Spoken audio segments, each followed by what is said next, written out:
N'oubliez pas que nous sommes en train de voir la deuxième méthode pour résoudre les équations quadratiques. Et là, on parle de complétion du carré. Alors, et si vous vous souvenez très bien des identités remarquables,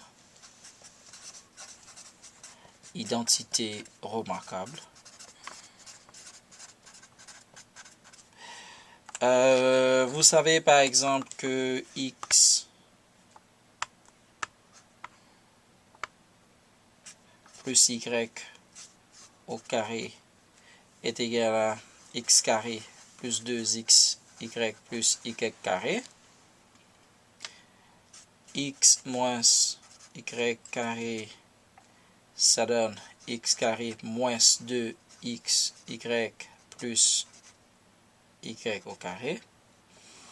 Et x carré moins y carré égale à x plus y, facteur de x moins y. Alors, bien sûr, vous l'avez appris dans des livres de mathématiques avec a plus b au carré, a carré plus 2ab plus b carré, mais c'est ça la vertu, bien les vertus même de l'algèbre, c'est qu'on peut remplacer une variable par une autre en faisant les mêmes choses. On va ici compléter le carré. Pour compléter le carré, la première chose qu'il faut faire, on voit ici que c'est pas un carré parce que on aurait eu par exemple un 64 ici, donc c'est vraiment pas un carré. Alors, pour compléter ce carré-là, on va utiliser b divisé par 2, la moitié de b au carré. Donc, c'est la moitié de b au carré, c'est la façon de le faire. La première chose qu'il faut faire, c'est d'isoler la variable qui est à côté de l'équation. Donc, c'est-à-dire que qu'est-ce qu'on peut faire? On dit x carré moins 8x. Et parce que le 4 va changer de côté dans l'équation, ça devient un moins 4. Une fois que vous faites ça, vous allez déterminer la moitié de b au carré. Dans ce cas, voici notre b, en fait c'est moins 8.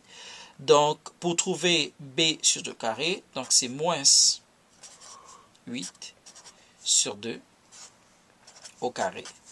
Bien sûr, ça va donner 16. Une fois qu'on a notre 16, on va ajouter 16 des deux côtés. Donc, on va avoir x carré moins 8x égale moins 4. On ajoute 16 des deux côtés de l'équation pour ne rien paralyser. Donc, plus 16 et plus 16. Donc là, déjà, vous avez cette partie au carré parce que ça devient carrément x moins 4 au carré. Si vous faites x moins 4 au carré, ça va donner x carré moins 2 fois 4. Okay? Par 8x par 1, ça donne 8x, plus 4 au carré, ça donne 16. Et vous l'ajoutez des deux côtés, et c'est pourquoi on parle de complétion du carré. Donc vous êtes en train de compléter le carré. Le carré était incomplet ici, vous le complétez.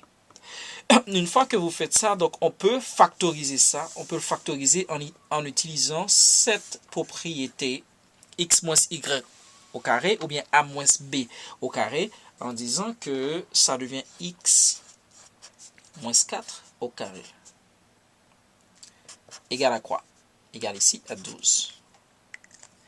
Et là, bon, c'est facile à faire. Donc, vous avez deux possibilités. Pour éliminer ce carré-là, vous allez mettre un radical et vous allez mettre 12 en dessous du radical. Donc, vous allez avoir x moins 4 égale à radical de 12, en fait, plus ou moins radical de 12.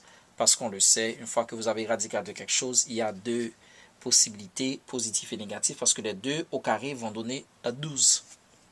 Donc là, on va dire tout simplement que x moins 4, on va le faire avec le plus radical de 12,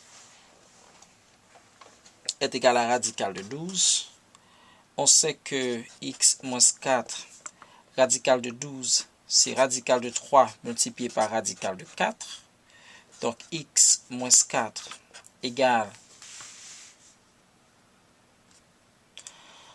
2 radical de 3. Et on va bouger notre moins 4. Donc, vous allez avoir x qui est égal à 4 plus 2 radical de 3. Ça, c'est la première solution. Okay. La deuxième solution va être la même chose, sauf que ici, vous avez le moins qui va être devant. Donc, on va avoir x moins 4 égale moins radical de 12.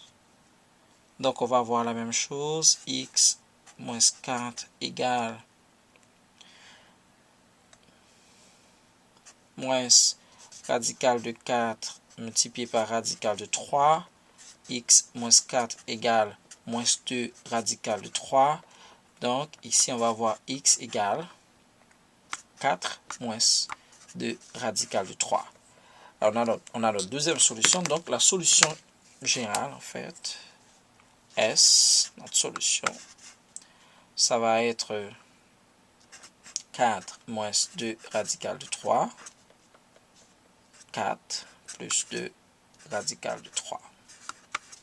Alors, voici comment vous complétez le carré. La première chose qu'il faut faire, il faut surtout savoir que le carré se complète avec b divisé par 2 au carré. Donc, c'est la moitié de b au carré que vous ajoutez des deux côtés. Mais avant de faire ça, il faut isoler ordinairement le c qui est dans l'équation, dans la forme générale, dans la forme canonique. Vous isolez ce c-là, vous le bougez à droite. Et pour compléter le carré, x carré, puis ensuite, vous mettez un c qui complète ce carré-là. Et dans ce cas, c'est le 16. Et vous continuez comme ça, et puis l'équation devient facile à résoudre et à faire.